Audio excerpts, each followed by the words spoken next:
எங்க அண்ணனை முறைச்சா நானே திருப்பி அடிப்பேன்னு சொல்லிட்டு அண்ணன் சீமான் அவர்கள் அண்ணன் திருமாவர்களுக்கு ஆதரவா நேற்று ஒரு கருத்து தெரிவிச்சிருக்காரு. ஏன் இப்படி சொல்லியிருக்காருன்னா, கடந்த 7ஆம் தேதி சென்னை உயர்நீதிமன்ற வளாகத்தின் அருகாக அண்ணன் திருமாவளுடைய கார் வந்து ஒரு பைக் இடிச்சிருச்சு. இடிச்சு கூட பாத்தீங்கன்னா அப்படியே போறாங்க. அதை கேட்க வந்து அந்த நபரை போயிட்டு எல்லாரும் சேர்ந்து அடிக்கிறாங்கன்னு சொல்லிட்டு ஒரு கதை ஒண்ணு பரவச்சு இல்லையா? அங்க உண்மை என்னன்னு சொல்லிட்டு பல பேருக்கு தெரியாது. அந்த ஆர்ப்பாட்டம் வந்து உச்சநீதிமன்ற தலைமை நீதிபதி மதிப்பிற்குரிய கவாய் அவர்கள் மீது ஒரு நபர் வந்து செருப்பை வந்து வீச முயன்ற வழக்கறிஞர் அவரை கண்டிச்ச அந்த ஆர்ப்பாட்டத்துல பங்கேற்பதற்காக தான் அண்ணன் திருமா அவர்கள் பங்கேற்றிருந்தாரு. அண்ணன் திருமாவே அடிப்படையில் ஒரு வழக்கறிஞர். இது எத்தனை பேருக்கு தெரியும்னு தெரியல. அவர் இன்றைக்கும் பார்த்தீங்கன்னா அடிப்படையில் ஒரு வழக்கறிஞராக இருக்கக்கூடியவர். அவர் வழக்கறிஞர் அசோசியேஷன் தன்னுடைய மெம்பரா வந்திருக்காரு. அப்படிப்பட்டு இருக்கும்பொழுது அவர் வந்து கலந்துக்கிறாரு. சரி, அங்க அண்ணன் திருமா தான் ஆர்ப்பாட்டத்தை வந்திருக்காருன்னு எல்லாருக்குமே தெரியும். அவர் தான் அங்க ஆர்ப்பாட்டம் பண்ணிட்டு இருக்காரு, எல்லாருக்குமே தெரியும். அவர் அதை முடிச்சுட்டு அந்த கார் எடுத்துட்டு ஒரு நிமிஷம் தான் இருக்குமே, அதுக்குள்ள பாத்தீங்கன்னா ஒரு நபர் பைக் எடுத்து குறுக்கு வந்து நிறுத்துறான். கேட்டா வந்து கார் இடிச்சிருச்சுன்னு சொல்றானுங்க. உள்ளபடியே அந்த காரும் பைக்கை இடிக்கல, பைக்கும் கார் அடிக்கல. அந்த நபர் வந்து நிக்கிறாரு, ராஜீவ்காந்தி, அந்த போலி வழக்கறிஞர். ஏன் நான் போலி வழக்கறிஞர் சொல்றேன்னா, தமிழ்நாடு மற்றும் புதுச்சேரி பார் கவுன்சில் அந்த ராஜீவ்காந்தி நபரை வழக்கறிஞர் தொழில் செய்யக்கூடாது என்று தடை செய்திருக்கிறது. அவர் மேல நிறைய புகார்கள். அதனால வந்து இந்த வழக்கறிஞர் தொழில் செய்வதற்கு தகுதியற்ற நபர் என்ற காரணத்தினால் அந்த நபரை பார் கவுன்சிலும் தடை பண்ணி வச்சிருக்கு. இப்ப தெரிஞ்சு போச்சா போலி வழக்கறிஞர். ஒரு போலி வழக்கறிஞருக்கு என்ன வேலை? உயர் நீதிமன்றத்தாண்ட அங்க நீ டெய்லி ரெகுலரா வரக்கூடிய அட்வொகேட் சொல்றாங்க. இப்படி இருக்கும் பொழுது இந்த நபர் போயிட்டு நிக்க வச்சுட்டு இறங்கி போயிட்டு கேட்கிறாரு, தலைவர் இருக்காரு, யாரா இருந்தா என்னன்னு கேட்கிறாரு. அப்ப யாரா இருந்தா என்னன்னு கேட்கும்போது இவன் பிரச்சனை தான் பண்ண வந்திருக்கான். அப்ப என்ன பண்றாங்க? கூட இருக்கிறவங்க ஓரமா போல தட்டி விடுறாங்க, 2 தள்ளு தள்ளுறாங்க. அதுதான் திரும்ப சொல்லுது போல சும்மா 2 தட்டு தட்டினாங்க தான் சொல்றாங்க. அப்படியே அடிச்சு அப்படியே உடைச்சிட்டாங்க, மண்டமே அடிச்சிட்டாங்க, அப்படியே மயக்கமாயிட்டாங்க சொல்லிட்டுலாம் பயங்கரமான நியூஸ் போட்டுட்டு இருக்காங்க. எல்லாமே ஒரு சாதி எண்ணம் கொண்ட அத்தனை ஊடகங்களும் அவருக்கு எதிராக பரப்பிட்டு இருக்காங்க. ஏன் நான் சொல்றேன்னா, அடிச்சிட்டாங்கப்பா, உனக்கு வந்து மண்டை ரொம்ப குழம்பிச்சு, நீ மயக்கமாயிடு கோமா போயிட்டுலாம் சொல்றல, நல்லா உட்காந்து சிரிச்சுன்னு போட்டோ போஸ்ட் குத்துனுக்குற, நீ நல்லா இது பண்ணிட்டு இருக்க. அப்ப இந்த விஷயத்துல நம்ம ஏன் திருமாவுக்கு சப்போர்ட் பண்றோம்னா, நீ திருமாவுடைய அரசியல் விமர்சனம் பண்ணு, அவர் செய்யக்கூடிய செயல்பாடு விமர்சனம் பண்ண தப்பு கிடையாது. ஆனா ஒரு நபர் விளிம்புநிலை மக்களுக்காக போராடக்கூடிய ஒரு தலைவன், ஒடுக்கப்பட்ட மக்களுக்காக போராடக்கூடிய ஒரு தலைவன், தமிழ் தேசிய கருத்தரை நான் சீமானுக்கு முன்பாகவே தமிழகத்தில் விளைத்த ஒரு நபர், அப்படிப்பட்ட ஒரு நபரை எவனோ ஒருத்தர் ரோட்ல போற ஒருத்தர் ஒரு சாதி எண்ணத்தினாலயோ இல்ல சங்கி புத்தியில ஏதோ ஒரு ரீதியா வந்து அவன் பிரச்சனை பண்றான்னா, அப்படிப்பட்ட நபருக்கு வக்காலத்து வாங்குறாங்கன்னா இந்த கூட்டம் என்னவா இருக்கும்னா, இவனுங்கெல்லாம் சாதி வெறி பிடித்த கூட்டம் தான். நான் இந்த விஷயத்துல ஒன்று தெளிவா சொல்ல விரும்புறேன். நம்ம அண்ணன் திருமாவர்களை ஏன் வந்து இதுல சப்போர்ட் பண்றோம் அப்படின்னா, ஒரு தலைவருக்கே நீ பாதுகாப்பு அச்சுறுத்தல் கொடுப்பியா நீ? அப்ப சாதாரண ரோட்ல போறோம்னா என்ன கதி? இவங்க சொல்றானுங்க வழக்கறிஞருக்கு பாதுகாப்பு இல்லை. அந்த ஆளு வழக்கறிஞர் இல்ல, போலி வழக்கறிஞர். அந்த ஆளு அவர் மேல அலிகேஷன் இருக்கு அது ராஜீவ்காந்தி மேல. அவரு தப்பு பண்ணல, இவங்கதான் அடிக்க வந்தாங்கன்னு சொல்லிட்டு யார்த்த விட்டு கொடுக்க வரானுங்க? அந்த சமூகத்தை சார்ந்த சாதி எண்ணம் கொண்ட ஆட்கள். நான் எல்லாரும் தப்புலாம் சொல்ல மாட்டேன், அந்த சமூகத்தில் எல்லாருமே தவறானவங்க நான் ஒரு நாள் சொல்ல முடியல. நம்ம எல்லாருமே தமிழர்கள், நம்ம எல்லாம் இனத்தால் தமிழர்களா ஒருங்கிணைஞ்சிருக்கோம், நம்ம வந்து ஒன்னா இருக்கோம். அப்படி இருக்கும்போது நம்ம எல்லாருமே தமிழர்கள் தான். ஆனா இதுக்குள்ள பிரிவினைவாதிகளா இருக்கிறான்னா அவன் சாதிவாதியாகிறான். நான் ஒண்ணு சொல்றேன், இந்த விஷயத்துல எவெல்லாம் அண்ணன் திருமாவுக்கு எதிராக பேசுறான்னா அத்தனை பேரும் சாதி வெறியர்கள் தான், அத்தனை பேரும் சாதி அயோக்கியர்கள் தான். ஏன் நான் சொல்றேன் அப்படின்னா, இந்த விஷயத்துல திருமாவளவன் தப்பே கிடையாது. சரிபா, அப்படின்னா அதே சமூகத்திற்குள்ள எங்க அண்ணன் திருமா பிறந்த சமூகத்துக்குள்ளே, பறையர் சமூகத்துக்குள்ளேயோ இல்ல வந்து யாரெல்லாம் சுழல்கேசன சமூகத்துக்குள்ள யாருன்னா ஒருத்தன் அண்ணன் திருமாவுக்கு எதிராக பேசினா அப்ப அவன் யாருன்னு கேட்டீங்கன்னா, அவன் அண்ணன் திருமாவின் மீது காழ்ப்புணர்ச்சி கொண்டவன், அவன் அண்ணன் திருமாவினுடைய அரசியல் வளர்ச்சியில் காழ்ப்புணர்ச்சி கொண்டவன் அப்படின்னு தான் நான் வெளிப்படையா சொல்லுவேன். இந்த விஷயத்துல இன்றைக்கு அத்தனை சாதி வரியர்களும் ஒன்று திரண்டு இருக்கான் அண்ணன் திருமாவர்களுக்கு எதிராக. நான் என்ன சொல்றேன், அண்ணன் திருமாவுடைய அரசியல் விமர்சனம் பண்ணு, உன்னை யாரும் கேட்க போறது கிடையாது. அண்ணன் திருமாவர்கள் திமுகவோட இருக்கிற அந்த நிலைப்பாடு விமர்சனம் பண்ணு. கூட்டணியில் இருக்கிறதுக்காக சில விஷயத்துல பேச மாட்டார் அண்ணன் திருமா, அமைதியா கடந்து போறாரு, விமர்சனம் பண்ண யாரும் கேட்க போறது கிடையாது. அதுக்கெல்லாம் வந்து சாதி புத்தி இருக்கு, அது புத்தி இருக்கு, நம்ம கேட்க போறது கிடையாது. நாம என்ன சொல்றோம்னா, இந்த விஷயம் என்ன விஷயம்? ஒரு தலைவர், ஒரு தமிழ்நாட்டில் மிக முக்கியமான ஒரு மூத்த அரசியல்வாதி, அப்படிப்பட்ட ஒரு நபருக்கு எதிராக ஒரு அயோக்கியன் வந்து ஒரு ரவுடி பையன் வந்து பிரச்சனை பண்றான்னா, அந்த நபருக்கு நீங்க வக்காலத்து வாங்கினா யார் நீங்கெல்லாம்? அப்ப இன்றைக்கு அந்த நபருக்கு வக்காலத்து வாங்கக்கூடிய கூட்டம் யாரான்னா சங்க பரிவார்கள், பாஜக கூட்டம். கிட்டத்தட்ட அந்த நபர் அதிமுகன்னு சொல்லி நீங்க வந்து கண்டுபிடிச்சிருங்க, அந்த நபர் அதிமுக பொருள் இருக்காரு சொல்லிட்டு. அப்ப நீ அரசியல் பண்றதுக்கு ஒருத்தன் பிரச்சனை பண்ண வந்தா, ஒரு தலைவர்கிட்ட ஒருத்தன் பிரச்சனை பண்ண வந்தா வம்பிழுத்தா நீ அவனை சப்போர்ட் பண்ணுவியா? அப்ப உங்களுடைய புத்திகள் எல்லாம் எவ்வளவு கீழ்த்தனமாக இருக்கிறது. பலன் சீமான் ஏன் சொல்றாரு இந்த நிலைப்பாட்டில்? முதல் கருத்து சொல்ல விரும்பல, ஆனா முறைச்சா நானே திருப்பி அடிப்பேன் தான் சொல்றாரு. அப்போ நீங்களே அண்ணன் திருமாவை அப்படி சொல்லும் பொழுது கூட இருந்தவன் சும்மா இருப்பானா? கூட இருக்கிறவன் அண்ணன் திருமாவர்களை உயிரை நேசிக்கக்கூடியவன், அண்ணன் திருமாவுக்காக உயிரை கொடுக்கக்கூடியவன். அவங்க இருக்கும்பொழுது அவங்க கிட்ட வந்து நீ அவங்க எதிர்க்க வந்து யாரா இருந்தா அண்ணான்னு சொல்லிட்டு வந்தா உன்னை 2 தட்டு தட்டம் என்ன பண்ணுவாங்க தான் வந்து கேட்கக்கூடியது. அப்போ இந்த இஷ்யூல யாரெல்லாம் அண்ணன் திருமாவர்களுக்கு எதிராக நிற்கிறானோ அத்தனை பேருமே சாதி வெறியர்களா தான் நான் பாக்குறேன். ஏன்னா நீ திருமாவனுடைய அரசியல் விமர்சனம் பண்ணா வேங்கவே இல்லை. நான் திரும்ப ஏன் திருப்ப போல, ஏன் அந்த விஷயத்துல மட்டுமே ஒரு கவனம் செலுத்தல? விமர்சனம் பண்ண உனக்கு யாரும் கேட்க போறது கிடையாது. தூய்மை பணியாளர் பிரச்சனையில வந்து விமர்சனம் பண்ண யாரும் கேள்வி கேட்க போறது கிடையாது. அதே போல தமிழ் தேசிய நிலைப்பாடுல தான் விலகிட்டாரு விமர்சனம் பண்ண விமர்சனம் பண்ண யாரும் கேள்வி கேட்க போறது கிடையாது. அரசியல் விமர்சனம் பண்ணிக்கோ, அவருடைய நிலைப்பாடு விமர்சனம் பண்ண தப்பு கிடையாது. ஆனா ஒரு நபரை, ஒரு தலைவரை, ஒரு ரவுடி பையன் போல ஒருத்தர் வந்து தாக்க வரா, ஒருத்தர் முயற்சிக்கு வரானா அந்த நபருக்கு நீங்க வக்காலத்து வாங்குறீங்க, நீங்க யார்? அவன் அப்படியே கொண்டாடுறான். அந்த நியூஸ் சேனல்லாம் பாத்தீங்கன்னா உண்மையை கண்டுபிடிக்க போறேன். டேய், உண்மையை போய் வேற எங்கன்னா கண்டுபிடிக்கடா. போயிட்டு அங்கெல்லாம் உங்க நியூஸ் சேனல் போகாதா? இங்கதான் உங்க நியூஸ் சேனல் வந்து போகுமா? சில ஊடகங்கள் மட்டும்தான் பாத்தீங்கன்னா அவனுக்குள்ள இருக்கிற சாதிய அந்த எண்ணத்தை, சாதிய வெறியை எப்பொழுதெல்லாம் வந்து ஒடுக்கப்பட்ட மக்களுடைய பிரதிநிதிகளா இருக்கக்கூடியவங்க வந்து ஒரு விஷயத்துல வந்து பண்றாங்க மாற்றாங்க, இல்ல ஏதோ ஒரு விஷயம் நடந்துருதுன்னு வச்சுக்க, அதை வந்து கார்னர் பண்றானுங்க. இதை நான் வெளிப்படையா பார்த்துட்டேன். வெளிப்படையாவே சில ஊடகங்கள் இது மட்டும் தான் வேலை வச்சிருக்கான். இவனா என்ன தகுதி இருக்குன்னு தெரியல மெயின் ஸ்ட்ரீம் மீடியான்னு சொல்றதுக்கு.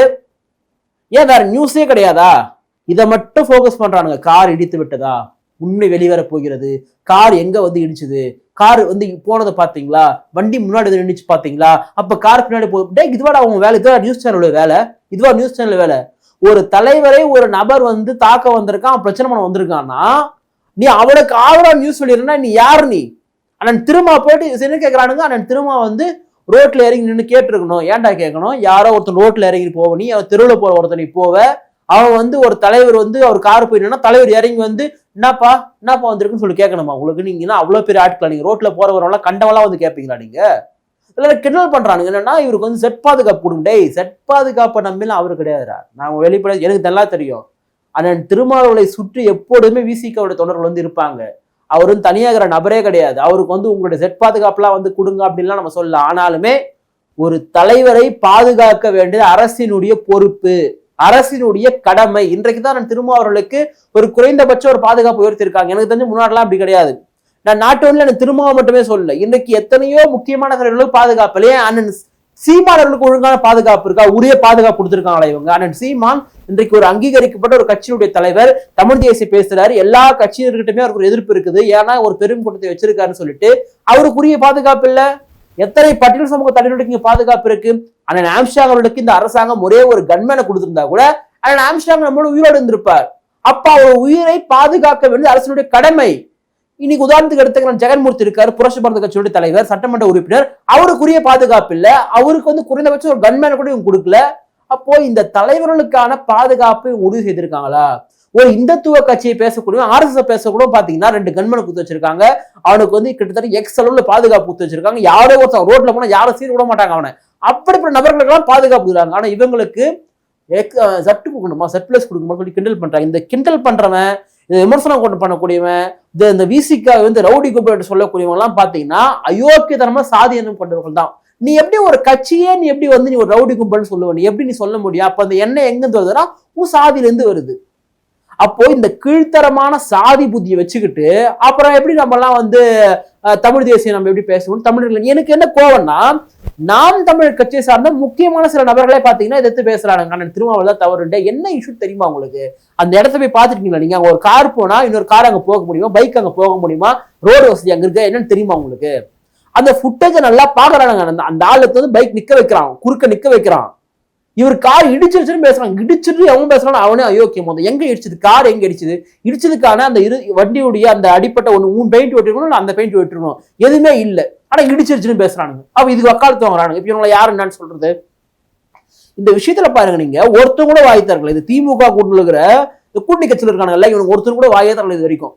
எனக்கு தெரிஞ்சு அண்ணன் கமலஹாசன் அந்த ட்வீட்டை வந்து என்ன ஒரு ரீட்வீட் பண்ணியிருந்தாருன்னா, அண்ணன் ரஞ்சித் அவர்கள் பார்த்தீங்கன்னா அண்ணன் திருமாவளுடைய பாதுகாப்புக்காக நீங்க கண்டிப்பா இந்த அரசு வந்து பேசணும். ஏன்னா அண்ணனே சொல்றாரு இதுல ஏதோ உள்நோக்கம் இருக்குன்னு சொல்லிட்டு ஒரு ட்வீட் பண்ணியிருந்தாரு. அந்த ட்வீட்டை ரீட்வீட் பண்ணி இந்த தம்பி அந்த தம்பி நியாயம் பேசி ஒரு புரியாத விஷயம் ஏன் வெளிப்பட பேசுங்க. கமலஹாசன் வந்து வெளிப்பட பேசுங்க.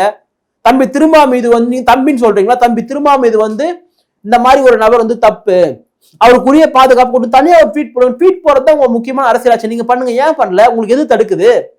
இந்த திமுக கூட்டத்தில் அத்தனை கட்சி இருக்குது இல்லையா? உங்க வீட்டுல ஒரு சாவன்னா வந்துடுறாரு அவரு, உங்க வீட்டுல ஒரு நிகழ்ச்சியா நான் திரும்ப வந்துடுறாரு, நீங்களா என்னடா பண்ணீங்க அவரு தான் கேட்கறேன். என்ன பண்ணீங்க நீங்க? நான் திருமாவர்களுக்கு ஒரு பாதிப்பு என்று சொன்னால் இந்த கூட்டணி கட்சி தலைவர்கள் ஒருத்தர் கூட வாய்த்தார்களே, ஒருத்தர் கூட எதுவும் பேசலையே. சரிப்பா, இன்னைக்கு 1 மணிக்கு வந்து இங்க சென்னை ஆவின் கேட்டாண்ட, அது உயர்நீதிமன்ற வளாகத்திற்கு எதிராக பாத்தீங்கன்னா ஆவின் கேட்டாண்ட ஆர்ப்பாட்டம். தோழமை கட்சியில் இருக்கீங்களா, வழக்கறிஞர்கள்லாம் நீங்க வந்து கலந்துப்பீங்களா? அதுல பாக்கலாம் இன்னைக்கு எத்தனை பேர் வந்து கலந்துக்கு போறாங்கன்னு பாக்கலாம். இன்னைக்கு எத்தனை பேர் வந்து அண்ணன் திருமாவர்களுக்கு ஆதரவா கலந்துக்கு போறான்னு பாக்கலாம். நீ ஆதரவா மீன்ஸ் நீ வந்து ஒரு நியாயத்தின் பக்கம் நிக்கிறனா, அப்பெல்லாம் நீங்களாம் நியாயவான்கள், நீங்களாம் நீதிமான்கள், என்ன நீங்களாம் வழக்கறிஞர்கள் புரியல. நேத்து ஒரு கூட்டம், யார் அண்ணன் திருமாவருக்கு எதிராக இந்த கூட்டத்தை வந்து கைது செய்ய வேண்டும் சொல்ல அவனுக்கு கோஷம் போறானுங்க. கைது செய்ய என்னது குற்றவாளி ராஜீவ் காந்தின்னு பேசுறானுங்க. அவனுக்கு உண்மை அதான் தெரியும். அவனுக்கு வந்து என்ன சொல்றதுன்னா, இவனுங்களை பேர் மாத்திட்டு குற்றவாளி இவரை அவனுங்களே சொல்லிக்கிறானுங்க, குற்றவாளி ராஜீவ் காந்தி கைது செய்யு சொல்றானுங்க. ஆனா அந்த குற்றவாளி தான்டா, உண்மையா குற்றவாளி. பிரச்சனை பண்றான்ல, ஏன் வந்து அண்ணன் திருமாவர்கள் ஏன் இன்னும் புகார் கொடுன்னு தெரியல. எனக்கு விசிகா ஏன் உரிய புகார் கொடுத்து அந்த 4 நாள் மேல எஃப்ஐஆர் போடணும்னு தெரியல. பிரச்சனை பண்ண வந்திருக்கான் அந்த ஆளு, அந்த ஆள் மேல எஃப்ஐஆர் போட்டிருக்கணும். அந்த ஆளுக்கு வந்து வக்காலத்து வாங்குறானுங்க. இந்த குறிப்பிட்ட சமூகத்தை சார்ந்த அதுல சில பேர் சாதி வரி பிடிச்சிருவா இருப்பான், அவன் வந்து வக்காலத்து வாங்கிக்கிறான் என் ஜாதிக்கு. ஜாதி பிரச்சனை அப்ப யார் தூண்டி விட்டது? அண்ணன் திருமாவுக்கு தெரியுமா இன்னார் சமூகம் தான் நம்மளை தாக்க வந்திருக்கான், இன்னார் தான் நம்மளோட பிரச்சனை பண்ண வந்திருக்கான், அதனால இன்னார் நம்ம மணிக்குன்னு தெரியுமா? தெரியாது. என்ன பேரை ஒட்டி வச்சுக்கிறானுங்க, ஜாதி பேரை ஒட்டி வச்சுக்கிறாங்க மண்டையில. அப்போ உள்நோக்கம் கொண்டு வந்த நபர் யாரு? அப்ப இது திட்டப்பட்ட சதியான்றதான் நம்முடைய ஒரு கேள்வி இருக்கு. அப்ப இந்த விஷயத்துலதான் அண்ணன் சீமான் அவர்கள் அண்ணன் திருமாவர்கள் சப்போர்ட் பண்ணி. ஏண்டானா ஒருத்தனை வந்து இப்ப நான் வந்து உதாரணத்துக்கு எங்க அம்மா என் தங்கச்சி எங்க அப்பா என்ன கூட்டணும் போறோம்னா அவங்களை யார்கிட்ட ஒரு பிரச்சனை பண்ண வந்தா நான் அவன் அடிக்க வந்தா திருப்பி அடிப்பா. அதுதான் அடிப்படை குணம். அதான் நமக்கு சொல்லிக் கொடுக்கப்பட்ட. தேசிய தலைவர் என்ன சொல்றாரு நமக்கு? ஒருத்தர் அடிச்சா அவனை திருப்பி அடி. அதான் நான் திரும்ப என்ன சொல்றாரு? அடங்க மாதிரி அத்துமீறி திமிரி எழு திருப்பி அடினா நீ திருப்பி அடின்னு கிடையாது. ஒருத்தவங்க அடிச்சா திருப்பி அடிதான் செய்வாங்க. அடிச்சா வந்து அடியெல்லாம் வாங்கிட்டு வர முடியாது. இப்ப நீ அடிக்கிற அப்படின்னா ஐயோ என்ன அடிச்சுட்டே சொல்லுவோம், அடி வாங்கிட்டு வர முடியாது. நீ அடி வந்தா திருப்பி தான் அடிக்க முடியும். ஆனா இந்த இடத்துல வந்துருக்கு திருப்பி அடிச்சிருக்காங்களான்னு கேட்டா அவங்க பிரச்சனை வந்தோன்னா தட்டி விட்டுருக்காங்க. இவனுக்கு சொல்றாங்க அத்தனை பேர் சேர்ந்து அடிச்சா அந்த நபர் இருக்க முடியுமா? எப்படி அடி விடும் அத்தனை பேர் சேர்ந்து அடிச்சா? அடிக்கவே இல்லை. உடனே பார் கவுன்சில் உள்ள கூட்டமே அடிச்சானுங்க, பார் கவுன்சில் தலைவர் ரூம்ல குழு அடிச்சாங்கட்டே. என்னடா பேசுறீங்க? பார் கவுன்சிலுடைய தலைவர் ரூம்குள்ள நீ போகணும்னா வெளியவே பாத்தீங்கன்னா பார் கவுன்சிலுடைய பாதுகாவலாம் ஒரு போலீஸ் இருப்பார், ஒரு பிசி இருப்பார், ஒருத்தரா அவரு தாண்டி உள்ள போயிடுவேன். நீ யார் வேணா வரவனுக்கெல்லாம் கவிதை விட்டுருவாங்க பார் கவுன்சிலுடைய சேர்மன் ரூம். உங்களுக்கு என்னடா பேசிட்டு இருக்கீங்க நீங்க? எவ்வளவு பொய்கள். அப்போ ஒரு நபரை வீழ்த்த வேண்டும்னா நீ அரசியல் ரீதியா வீழ்த்துறா. உனக்கு உண்மையாவே உனக்கு வந்து அரசியல் ரீதியான அறிவு திறமை இருந்தா அரசியல் ரீதியா வீழ்த்திட்டு போ. ஆனா நீ என்ன பண்றனா அவரை வந்து இந்த மாதிரி விஷயங்கள் விடுத்ததுக்கு முயற்சி பண்ற. திருப்பி என்ன சொல்றேன்னா, இந்த விஷயத்துல யாரெல்லாம் அண்ணன் திருமாவுக்கு எதிராக செய்தி போட்டானோ அத்தனை பேரும் சாதி வெறியர்கள் தான். இல்ல இதே சாதி கூட இருந்து கூட ஒருத்தன் போடுவான்னா அவன் அண்ணன் திருமாவுடைய அரசியல் மீது காழ்ப்புணர்ச்சி கொண்டவன், அவருடைய வளர்ச்சி மீது காழ்ப்புணர்ச்சி ஒரு கொண்டவன் தான். இந்த கூட்டம் அப்படிப்பட்ட கூட்டமாக தான் நான் வந்து பார்க்கிறேன். அண்ணன் சீமான் அவர்கள் சொன்னது என்பது ஒரு அண்ணனாக அண்ணன் சீமான் அண்ணன் திருமாவை பார்க்கிறார். நீங்கெல்லாம் எப்படி பார்க்குறீங்கன்னு தெரியல.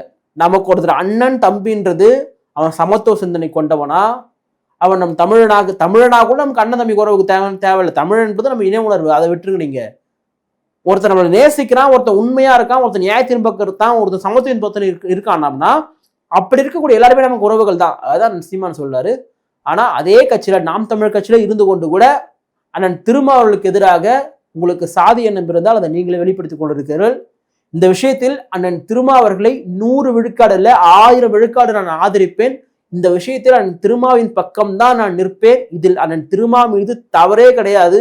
எவனெல்லாம் அண்ணன் திருமாவுக்கு எதிராக பேசுகிறானோ அவனெல்லாம் சாதி வெறியனாக தான் நான் பார்ப்பேன். நீங்கள்லாம் இந்த தமிழ் தேசியத்திற்கும் தமிழ்நாட்டிற்கும் சாபக்கேடுகள் என்பதுதான் என்னுடைய ஒரு நிறைவான கருத்து. நன்றி, வணக்கம்.